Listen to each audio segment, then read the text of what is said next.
A few years ago, I felt like I was stuck in a rut. So I decided to follow in the footsteps of the great American philosopher, Morgan Spurlock, and try something new for 30 days. The idea is actually pretty simple. Think about something you've always wanted to add to your life and try it for the next 30 days. It turns out 30 days is just about the right amount of time to add a new habit or subtract a habit, like watching the news, from your life. There's a few things that I learned while doing these 30-day challenges. The first was, instead of the months flying by forgotten, the time was much more memorable. This was part of a challenge I did to take a picture every day for a month, and I remember exactly where I was and what I was doing that day. I also noticed that as I started to do more and harder 30-day challenges, my self-confidence grew.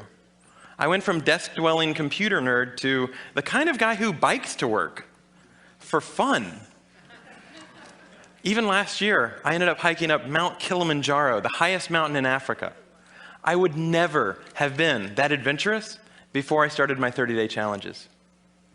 I also figured out that if you really want something badly enough, you can do anything for 30 days. Have you ever wanted to write a novel? Every November, tens of thousands of people try to write their own 50,000-word novel from scratch in 30 days. It turns out, all you have to do is write 1,667 words a day for a month. So I did.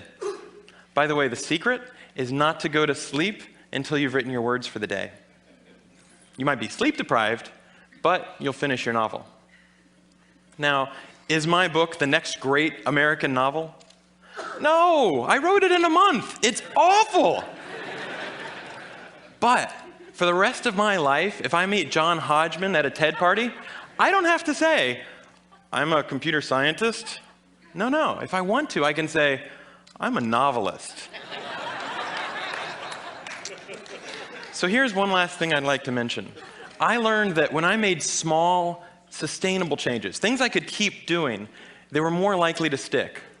There's nothing wrong with big, crazy challenges. In fact, they're a ton of fun, but they're less likely to stick. When I gave up sugar for 30 days, day 31 looked like this.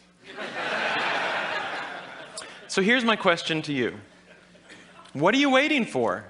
I guarantee you the next 30 days are going to pass whether you like it or not. So why not think about something you have always wanted to try and give it a shot for the next 30 days? Thanks.